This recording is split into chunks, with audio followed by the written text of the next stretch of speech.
Welcome to Show Money, the only show exclusively dedicated to the business of mixed martial arts. I'm Paul Gift, the economist, and with me as always are Jason Cruz, our lawyer, and John Nash, the man who knows everyone and everything in MMA. You can find Jason at MMA Payout and John and I right here at Bloody Elbow. Today we're going to start with our thoughts on the George St. Pierre contract dispute with the UFC and weave that into a discussion of the first few months of William Morris's UFC ownership. And we'll close with some thoughts on the mess that seems to be the World Series of Fighting. So last week, George St. Pierre came out and declared that he was a free agent. The UFC basically responded, no, you're not. Jason, you're the lawyer here. What are GSP's legal options? Well, basically, from what we know, he's hired Jim Quinn of Wheel Gottschalk's manages a big law firm out of New York. And essentially what's transpired is they are claiming that the UFC has breached GSP's 2011 contract by not offering him a fight. Essentially, the key phrase, which I think is going to be bandied about and disputed here, is whether or not a bout agreement was given to GSP, which would necessitate the actual breach. UFC, of course, in their statement contends that he's still a fully contracted fighter. Obviously, Jim Quinn is no slouch. They definitely believe that they have a legal argument here for a breach of contract.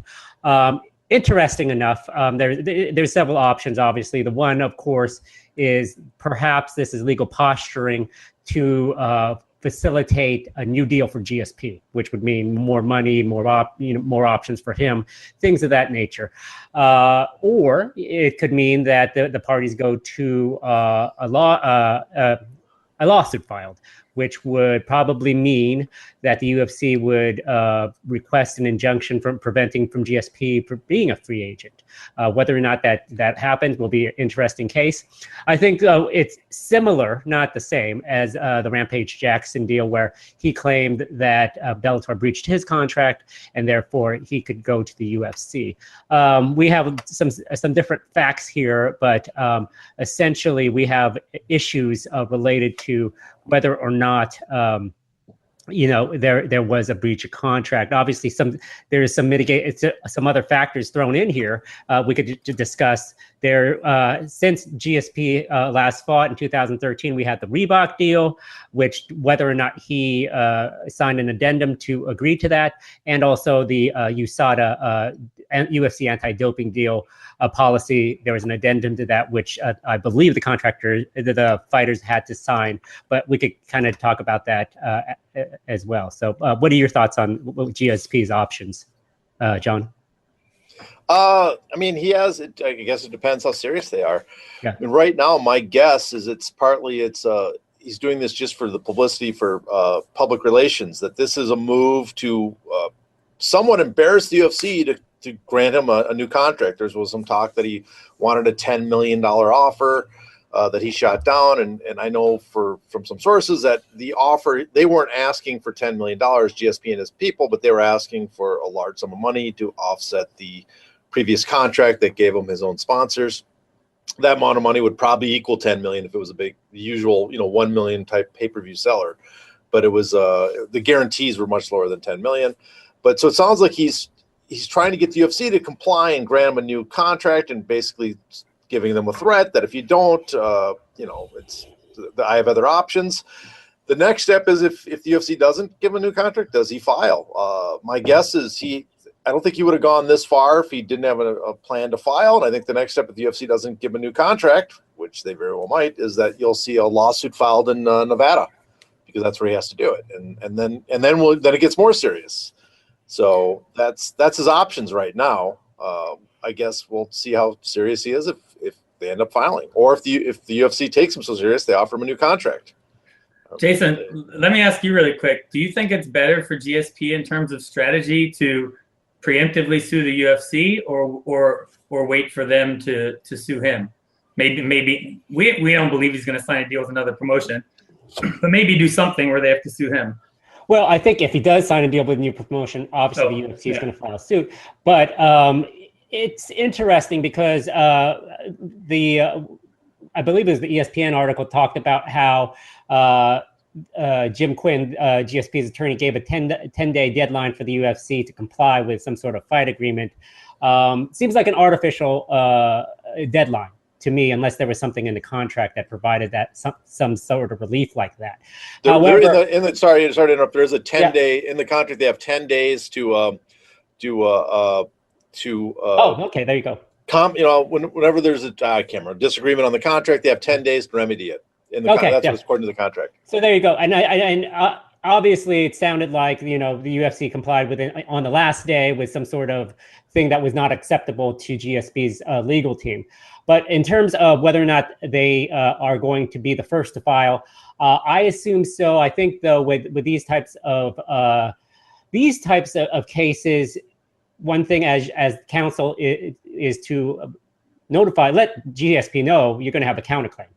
What that means is, if you sue the UFC for a breach contract and what would be a declaratory judgment stating that you're a free agent, it's basically the court saying, yeah, the contract is null and void. You're a free agent now. You shall expect the UFC to file suit saying that you have breached the contract, George St. Pierre, because I'm sure that the UFC will contend that no, he's still a contracted fighter under the terms of the contract. What will be the interesting issue here is whether or not the UFC will want to litigate the terms of the contract. Obviously, Jim Quinn's come out basically saying, this is a 1940s type of contract.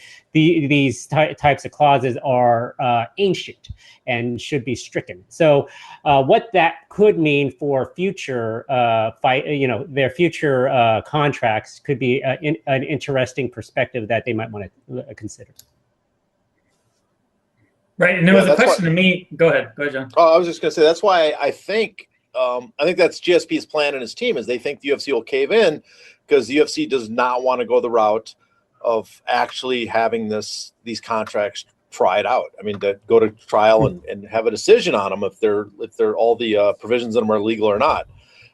To them, it's the tool of the lawsuit and the contracts is basically the threat of having to sit in court and pay for it for 6 months to a year for most fighters.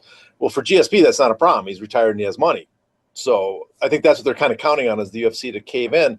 I also don't think they're going to sign with like Bellator or Rise. First of all, I don't think GSP would sign with another promotion. Why wouldn't he just promote his own event and keep all the money, and co-promote maybe with another promotion if he wanted to go that route.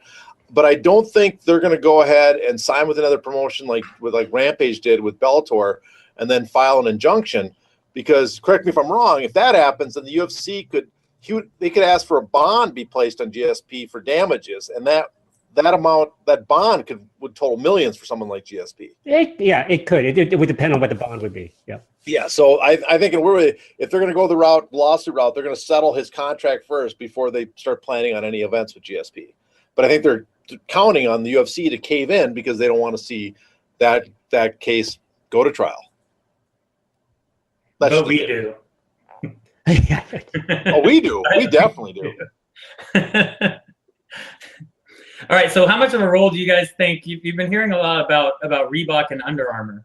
What role do you guys think that issue is playing here in the sense that in other sports, right? In other sports, you can have teams that are sponsored by Nike, yet someone is endorsed by Adidas on the side, and it seems to work there. What role do you think Under Armour and Reebok are playing in this dispute?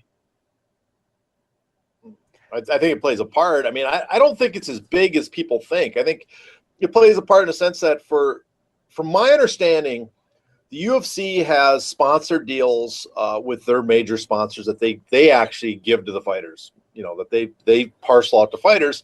And these sponsor deals are much smaller than the deals that fighters used to get on their own. So George St. Pierre actually has a very large, maybe 7-figure Under Armour deal. And that would take a hit if he went in the cage and couldn't wear it. I mean, he doesn't have to wear Reebok. They could probably give him some blank uniform to wear and not have Reebok. So he's not violating his Under Armour deal.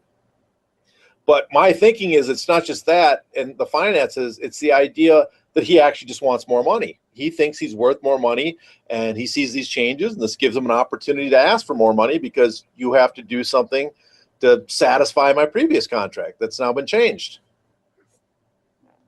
I think a bigger thing is the rivalry between William Morris and CAA. I think that plays a bigger part, actually. But exactly. Yeah, but the Under Armour, I mean, that might be the spark that started Under Armour and Reebok, but I don't think that's the major friction. I don't know. What do you think, Jason? You think I'm way off here or what? No, I think that I do think Under Armour has a little part to play in it, because GSP was being compensated for wearing Under Armour, and now that he cannot, that kind of sheds that's a revenue stream that's cut off from GSP. And I'm not sure what his sponsorship contract with Under Armour would be, whether or not he can wear Reebok clothing. I'm not sure what those terms would be. It seems like Paul alluded to, in the NFL, they have I forget, is it Reebok now is the sponsor now, but people are wearing Under Armour cleats or Adidas cleats, and that you could get around that. But of course they have other agreements to that, but I'm not sure how this would play out for GSP. Obviously that would be something that comes into play when he thinks about his overall pay. Yeah, and we don't know how how his Under Armour deal is structured. If he gets what he's getting out of the cage now, what he would get based on going back in the cage. I mean, can he wear Reebok in the cage but yet have Under Armour out of the cage? In other sports that happens, but in other sports, the Nike logo on a basketball jersey isn't that prominent. I mean, and you still get to wear your own shoes. So when you walk in the UFC cage, it's pretty obvious that you're wearing Reebok. So maybe they're not as amenable to it.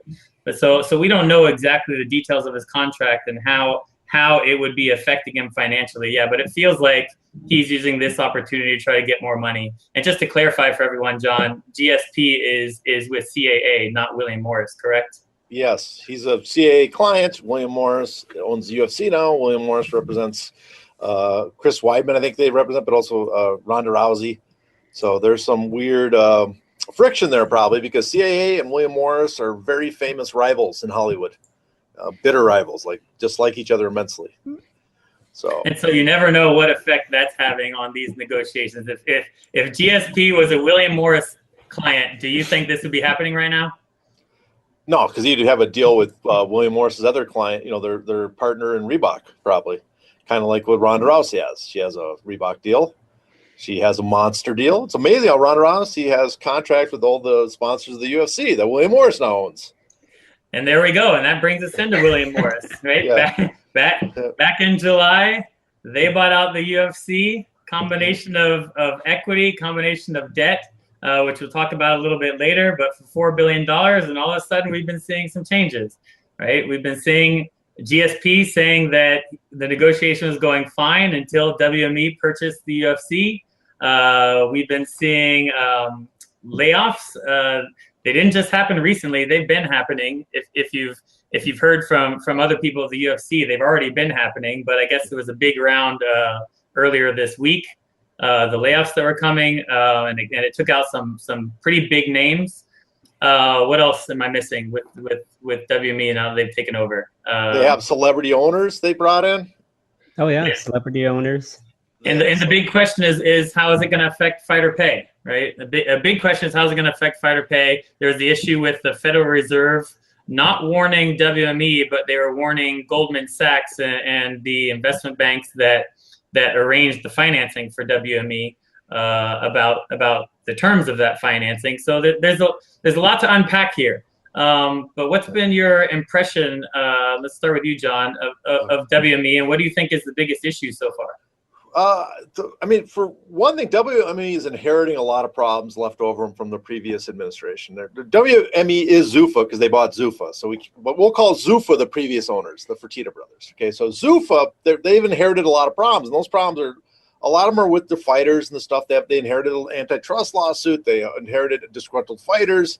And ever since news broke that the UFC was bought for $4.2 billion, you can feel how vocally frustrated the fighters have been, kind of bubbling to the top now. They're now being open about it. And so they've inherited a disgruntled workforce. And on top of that, they've also made pledges, I guess, to the other owners, to the banks, to whatever, that they're going to see very large EBITDA earnings.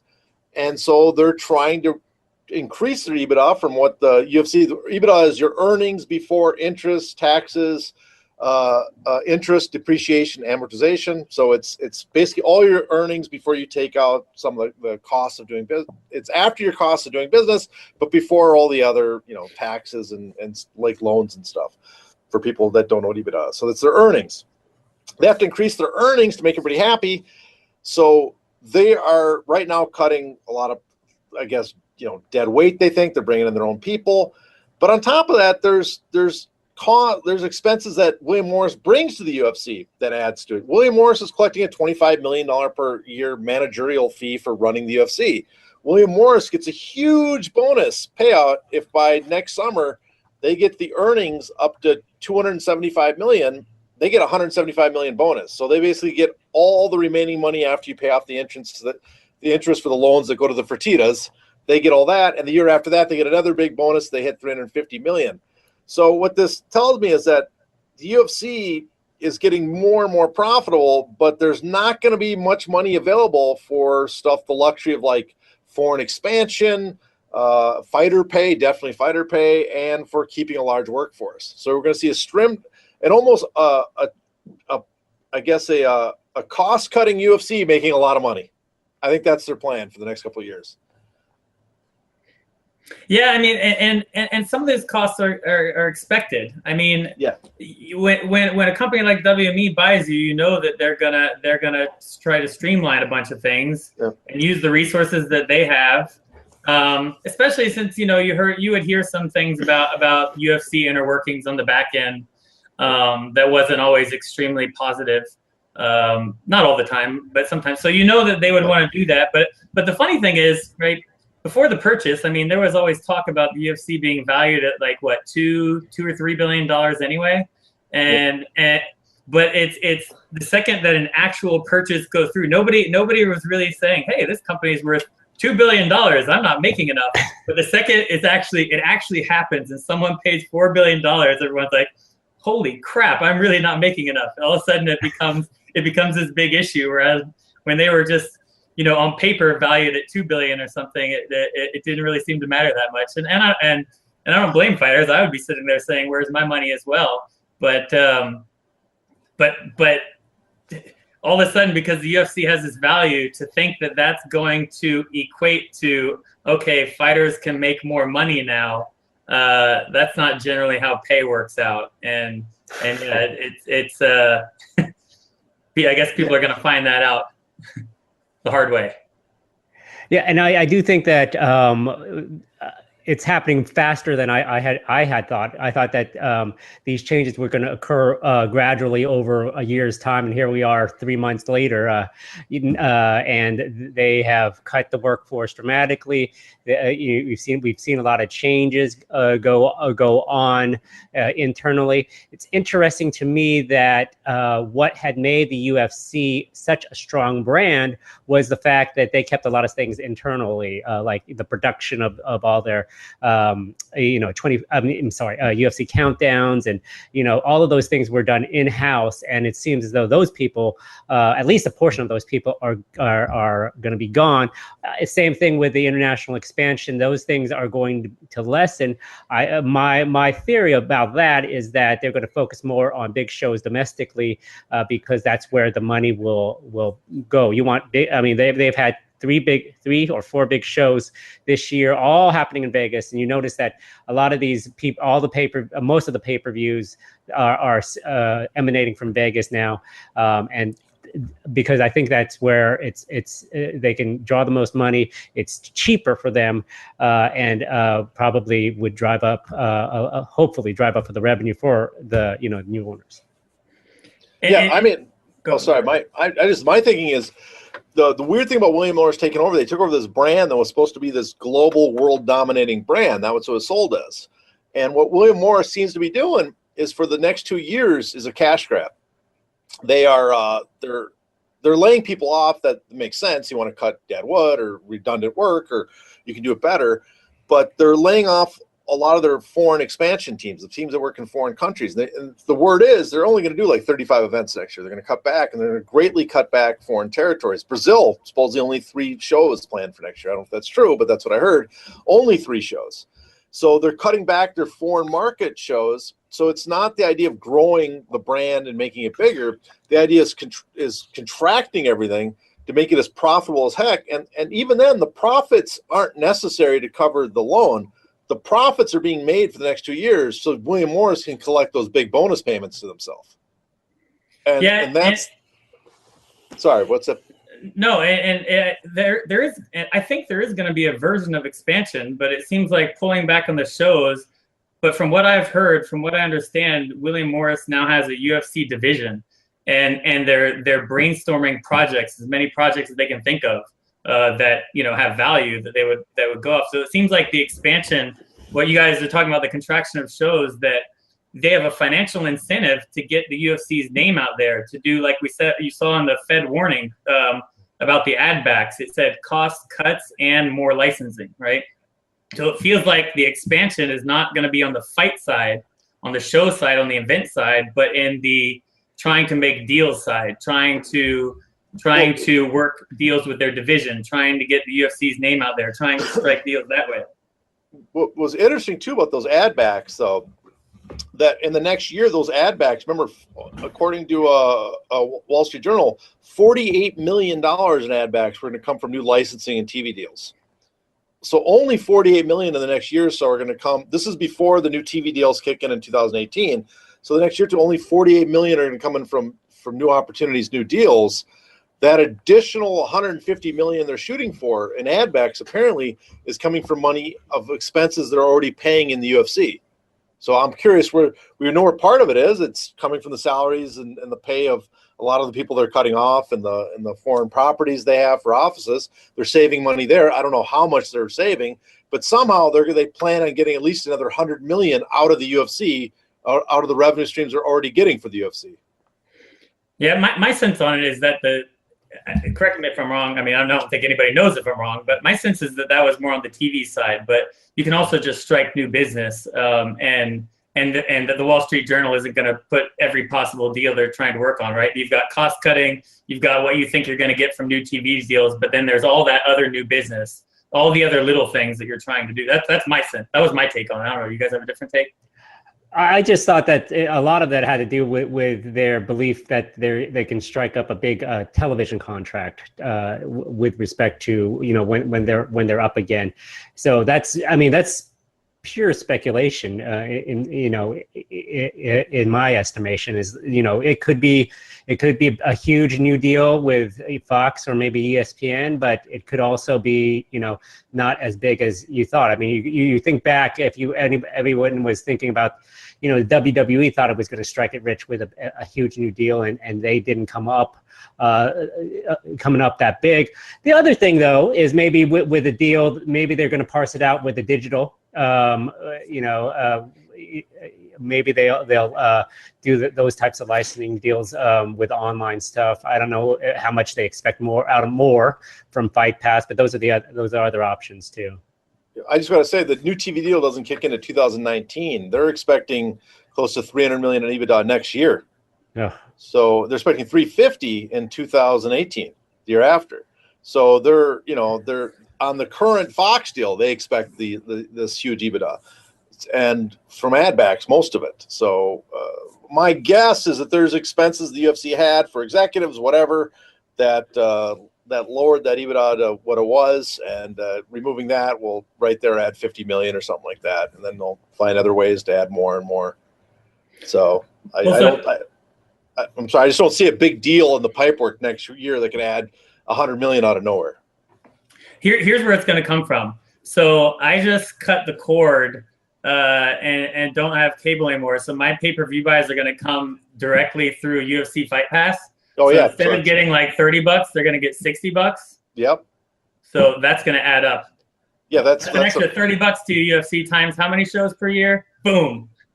Yeah, that's definitely a plan. They've been planning on that for every year. They plan on some 10% growth from that. So that's still, it's not going to offset. You're not going to see us suddenly go from, it doesn't add 50 million in 1 year. Yeah. Unless, I think I'm just, worth 50 million. I was just screwing around. No, but but in all honesty, so my wife does these ad backs. She's been VP of finance at 2 different companies for a while now. And every just so people know, in every acquisition, there are ad backs. That's nothing special. Yeah. The interesting thing is what's unique is the amount that it grew EBITDA. But when you do ad backs, you have to literally set out and list every single one of them and justify every single one of them and show them to your auditors. And if it's an acquisition and there's debt, you would show them to the investors. So it's not like it's this hidden, it's mysterious to us. We don't know what it is, but people who are really interested in the details and have access are able to look at every single thing that they list. And they're assumptions and they might not come true, but you put them out there and people have to sign off on them and you have to justify them. The Federal Reserve just wants to try to limit exactly how much you're doing it because they feel like getting over leveraged caused a lot of problems in our financial crisis, right? But the ad backs themselves are no big deal. It's the amount that it raised EBITDA was a little bit eye popping. Yeah, but here's a question: who here would be surprised if 5 years down the line, UFC can't honor its loans, goes bust, and the Fertittas buy it back for pennies on the dollar? They've done it twice, so I would be surprised. I would be surprised too. But I'm just saying, it'd be amazing if they pulled that off again. You're like, Jesus, these guys, when are we ever going to learn? But they did it again. Well, they'll be owning a football team by that time.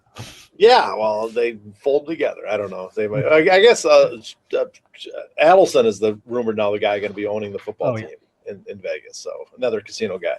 But again, we're on a segue from that, since we were talking about the new William Morris, and we're talking about fighters and fighter pay and GSP.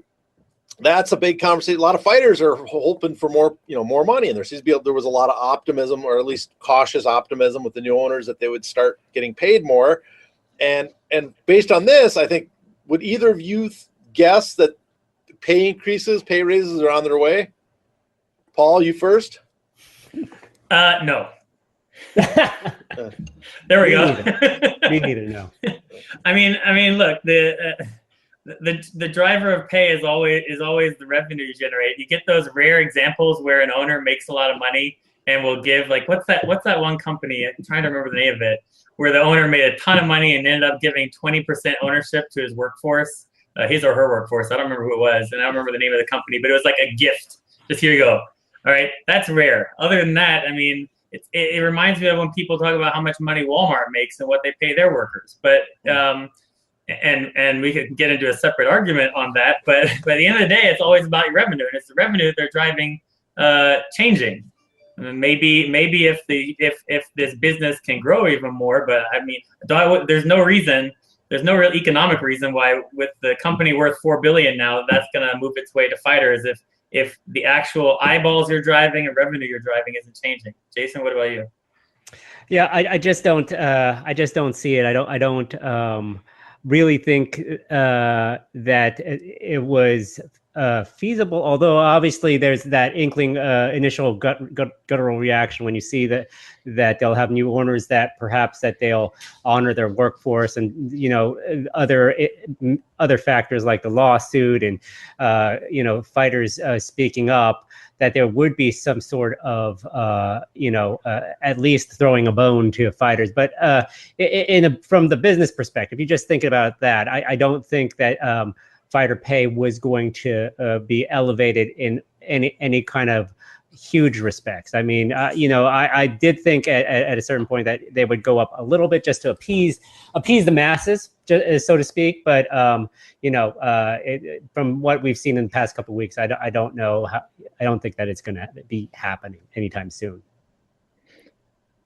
How about you, John? And I should just throw in, I don't think it's going to be flat and stagnate either. I mean, I suspect it'll be the usual increases. The one issue is, again, if this gets fighters fired up so that it helps some of those other movements like PFA or MMAFA or something like that. But John, what do you think? I mean, it's obviously it's helping the PFA and the MMAFA. I mean, I just talking to people that talk to those guys. It's fighters that would never have talked to them before are now contacting those guys or fighters involved in it. So on that sense, but I don't see it. Again, I mean, the big mover of any sport pay is competition, and there's just not a lot of competition in MMA right now. So I guess maybe is this going to drive a lot of fighters to go to Bellator? Does Bellator have the resources to absorb a lot of fighters and take advantage of it and start making revenue that can actually compete? That's another question. But the idea that the UFC is going to start paying more because the new owners came in, I think that's the exact. I argued before it'd be almost the opposite, because the owners have to make a return on the investment. I mean, the only people are going to be making a lot, it looks like, is William Morris, who are going to make, a couple $100 million in the next couple of years, it looks like. But besides that, I would say most fighters, you're the ones that are still in the UFC, because they cut the number of shows. That means they got to let a lot of fighters go too. So the fighters still in the UFC, they, I guess the usual growth, the usual 15% we've estimated of whatever the revenue is. So if the revenue explodes, maybe they keep that 15%. And if there's more revenue, they'll get paid more. But of course, they could be looking at that increased money, earnings, revenue, and go, hey, that's more money we can add to EBITDA because we need that. So there's always that possibility. In which case, 15% dips. We'll see. That'll, I mean, they're not making a lot, fighters, right now. So that's for sure. So, and you just never know when a new owner comes in what sort of new rules or they're going to put down, right? We still have Joe Silva and Sean Shelby there for right now, and you'll still have Sean Shelby, right, who kind of, and let's assume they're the ones who negotiate pay. Maybe they have to get pay approved, but they'll still be there. But you just never know what are those new owners going to come in, and what pressure are they going to put on them in terms of pay. I mean, if we go off the Entourage movie, it doesn't look good. Ari Gold's a bitch. Not that kind of bitch. Yeah. Dealing with him would be a bitch. Yeah, he's the devil in that show. So that's the character. He's supposed to be based on that guy, Ari Emanuel. So we'll see. But like I said, but again, we've talked before. There's risk involved with William Morris too, and I wonder if they're aware of it. That you push too hard, you could get all the fighters onto an association or union. There's the Ali Act floating around. There's the lawsuit. There's GSP potentially suing him, and GSP is an interesting case because I can't think of the last time a major, if he actually does leave the UFC and sues to get out of his contract, I can't think of the last time Randy Couture was it where an actual kind of like massive needle mover left the UFC, where we could actually see if he leaves UFC, we could actually see, is it possible for a star to put on their own pay-per-view without the UFC brand? And, people are going to say, well, he can't do it. He would never make that money outside the UFC. Looking at boxing numbers to get remember his supposed high in the UFC was like $4.5 million. Just under $5 million was his high point of pay for the UFC. To get boxing numbers, they would have to sell like 250,000 pay-per-views and get like a $2 million gate. And, his opponent probably wouldn't make much, but you could cover someone's purse for those kind of numbers. So could he do a $300,000 selling pay-per-view against who's out there though? That's the other question. Well, what's interesting is we had been talking about that with McGregor, right? Yeah. Except now GSP potentially actually has the opportunity to do it. Or we had always said, what if McGregor wants to go do his own thing? What if McGregor wants to do his own thing? Yeah. GSP maybe is like the next best McGregor you could get at this moment for experiment-wise. Yeah. I mean, the only thing is, who does he fight is the question. I mean, for anybody leaving the UFC, there's just not a lot of names. What do you put on Ben Askren with him? Yeah, against him? That's the only one I was thinking is Ben Askren maybe, but I think that one of the things you'd have to think about is whether or not he would want to go through all of that to promote his own card or something like that. I'm not sure how what the outlay you'd have to do to produce such a thing and get it on with pay-per-view and cable distributors. Yeah, in my thinking, he would have put to it online maybe. Yeah, but I think you'd have to co-promote with like Bellator. You need someone with a TV platform to advertise it. Someone that you could team up to market with it. For Bellator, it'd probably be good for them. It'd be no risk because GSP would be handling his end, and they're just they're not in charge of the whole pay-per-view. They're not required. They're not ones guaranteeing his salary. They're just putting up the rest of the pay-per-view. They're the only one I could see doing it because, maybe Ryzen or ONE FC, but they have no American and North American presence, and you need a North American presence to sell pay-per-views, and that's where GSP's a star. So Yeah. I would imagine it would have to be some sort of Bellator co-promotion. Yeah, do it in Canada. I'm sure. I mean, that's where you get your attendance, live attendance, and have a co-promotion. That would be the one way I would think you could do it. I mean, that's the one interesting part, is could it be pulled off or not, and we'd have an answer. Can someone do their own pay-per-view or not? If it bombed, then you go, we got our answer. But if it did 300,000-400,000 pay-per-views, you go, well, crap, that's that 300,000 or 400,000 pay-per-views, that generates enough money to pay. Look at Bradley versus JMM. That they had $10 million in purses paid out. They made money on that pay-per-view, and it only sold 375,000. So the only thing is it won't be GSP today. It'll be GSP in 2 years. Yeah, well, it depends on how long. 2 years. Yeah, how long? I don't know. I think you could, from talking to lawyers and stuff, something like that could get settled in 6 to 8 months. But still, that's another year of his career. Even because then you have to start. It'd be 6 to 8 months before you even start thinking about a pay-per-view. Then you got to line it up and do it. So it's a long. How old I is think he? 35, 36? 35, and I'm sure he still would rather do it with UFC, because UFC's there's less headaches. It's a guarantee. There's a risk involved in putting on your own pay-per-view. It could bomb completely.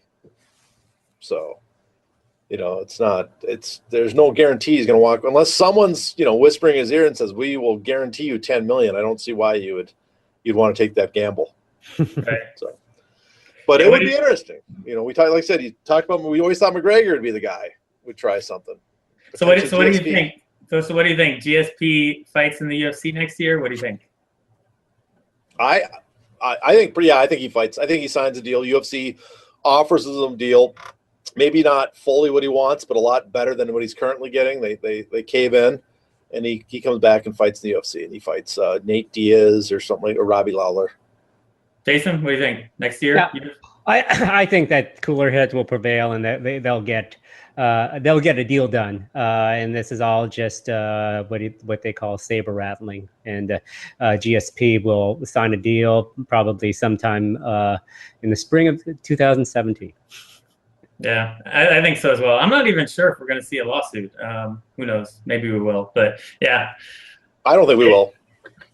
Yeah, it seems like there were the threats there. What's that?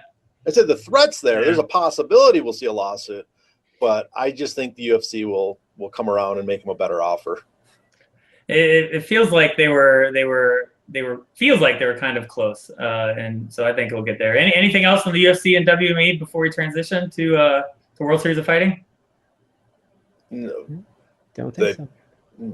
They're going to lay more people off, it sounds like. I shouldn't laugh about that. That's I shouldn't either. I'm getting getting resumes in my email from people there. I feel bad for anybody who loses a job. I mean, it's the hard part of any acquisition, and the people who stay there sometimes you end up leaving voluntarily, right? Because you don't like how the culture has changed and whatnot. So it's just the hard part of any acquisition. The workers there should just remember, just listen to what Dana said, 3-4 months ago. There's no sale. Don't worry about it.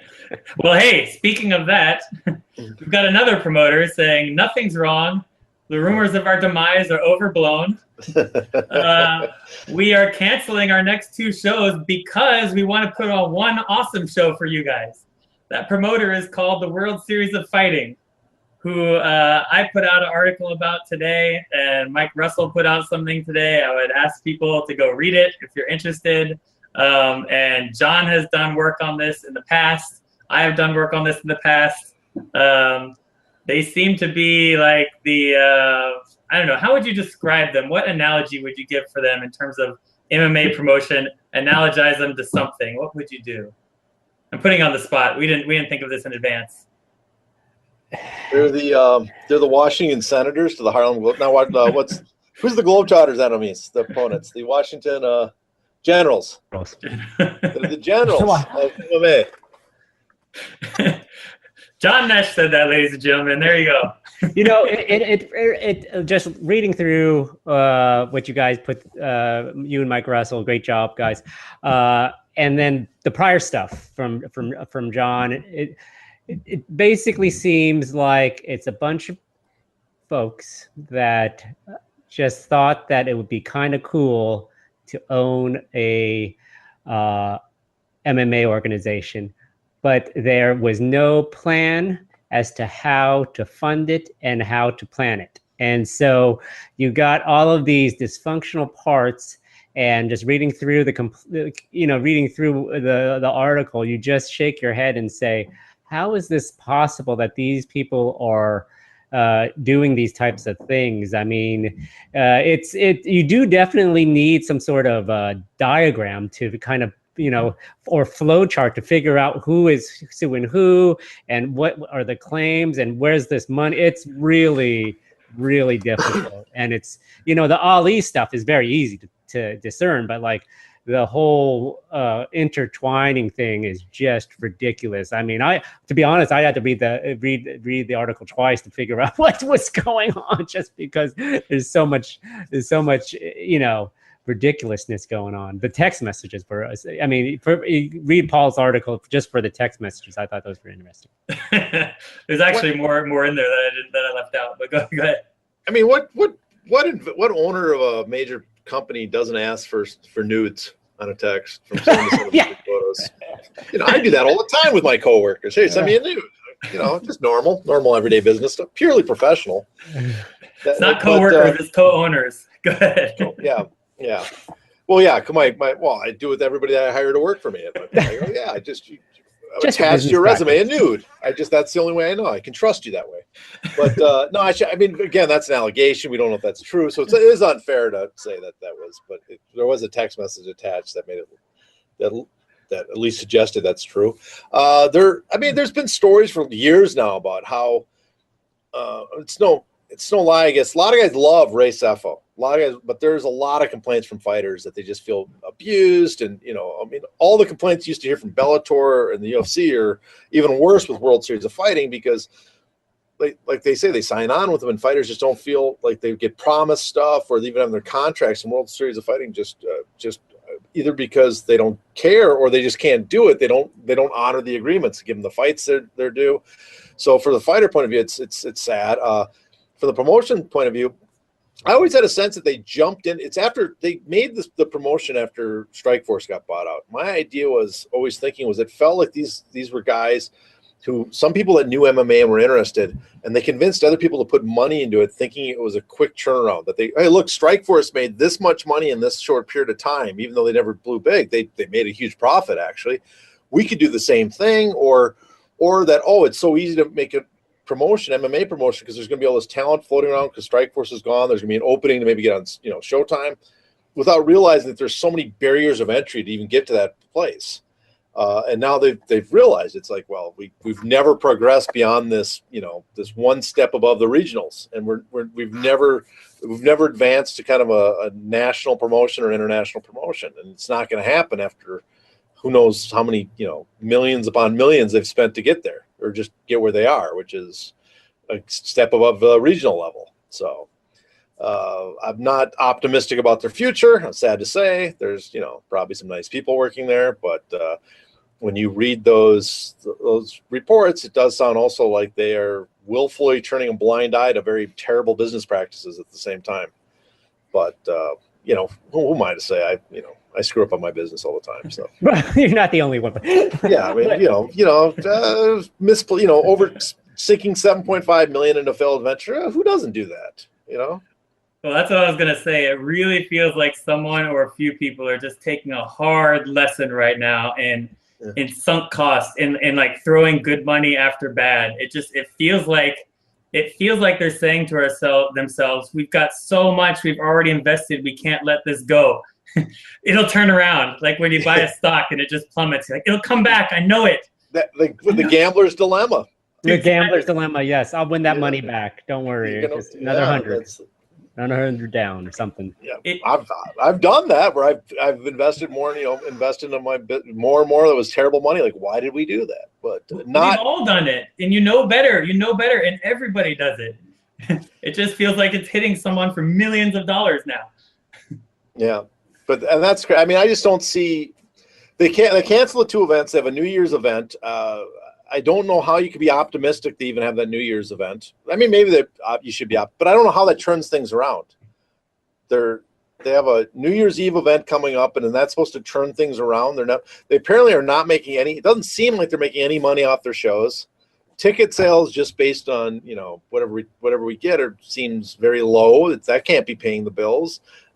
Their roster of fighters, except for the few Ali Abdelaziz guys that have the belts, the name fighters keep shrinking and shrinking that are in the promotion. They're not loaded with a ton of name valuable fighters, and I guess there's also questions of how much input Abdelaziz still has in that promotion, even though he technically was supposed to have left a year ago.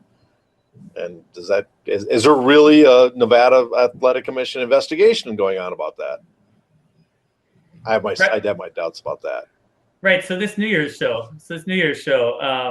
I mean, it looks like it's shaping up to be their best card that they've put on. But I mean, it's New Year's Eve in New York City. I've never experienced New Year's Eve in New York City. I do it in Vegas a lot, and things shut down. I imagine it's close to Times Square where everything's going to shut down.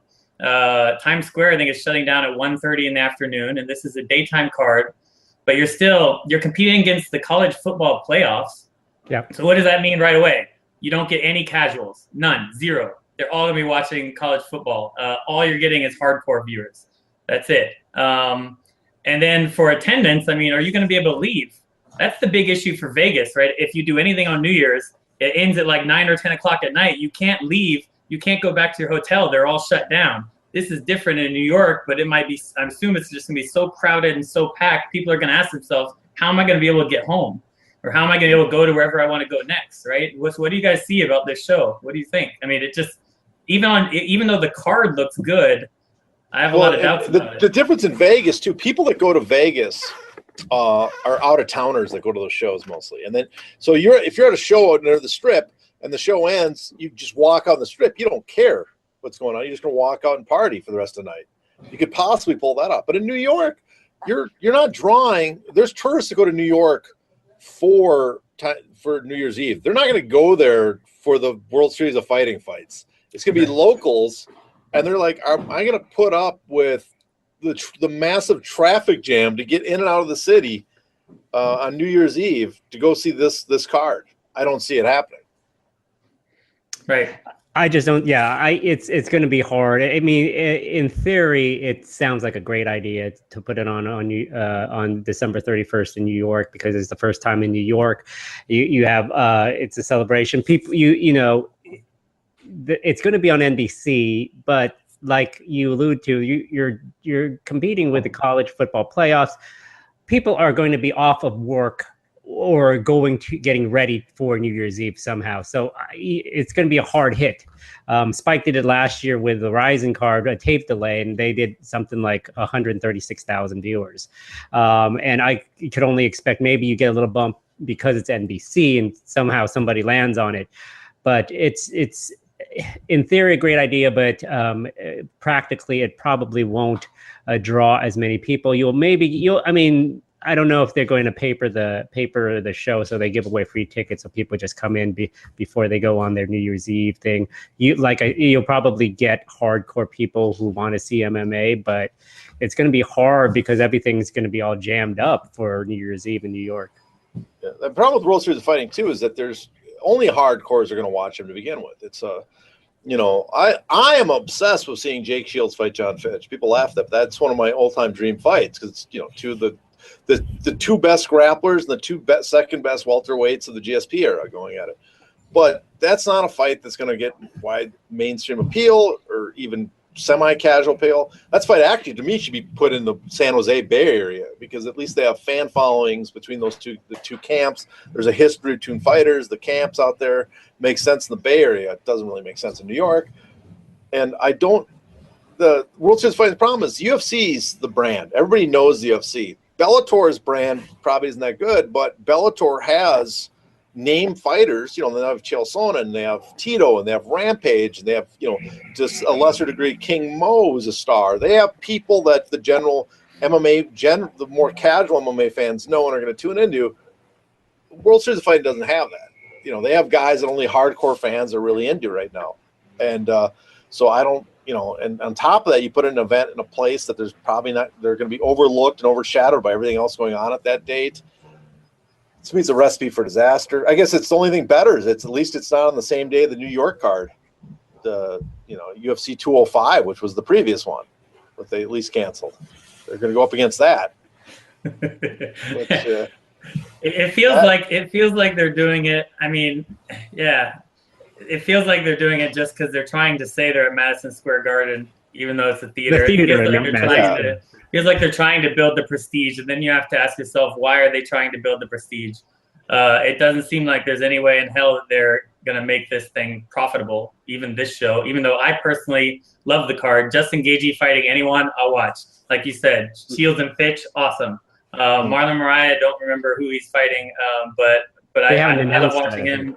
I'll watch him fight almost anybody too. But it doesn't seem like they're going to be making money off of it. So why would they be trying to build the prestige of it? Let's think here. I had a thought too. Is that World Series of Fighting kind of had a bad luck that they started when they did. They would have been better off starting their promotion now, basically, than when they did. When they started, there was no talent available. Strikeforce had bought, UFC had bought Strikeforce, and basically no one was available on the market. No one was testing the free agent market. So they were making do with hodgepodge fighters and, trying to see who they could get and guys that have been cut. But nowadays, if they had started with the money they spent back then and launched a promotion with that same money today, they might have a shot because there's guys willing to test the market now. They could have gone out and said, okay, we're gonna snatch 4 or 5 name guys and pick some guys up, and we're gonna spend this $10 million that we sunk in and lost in the company. Now it actually would do some good. So it's unfortunate where they spent the money when they did, when later there was probably a better chance to make a better promotion a few years later.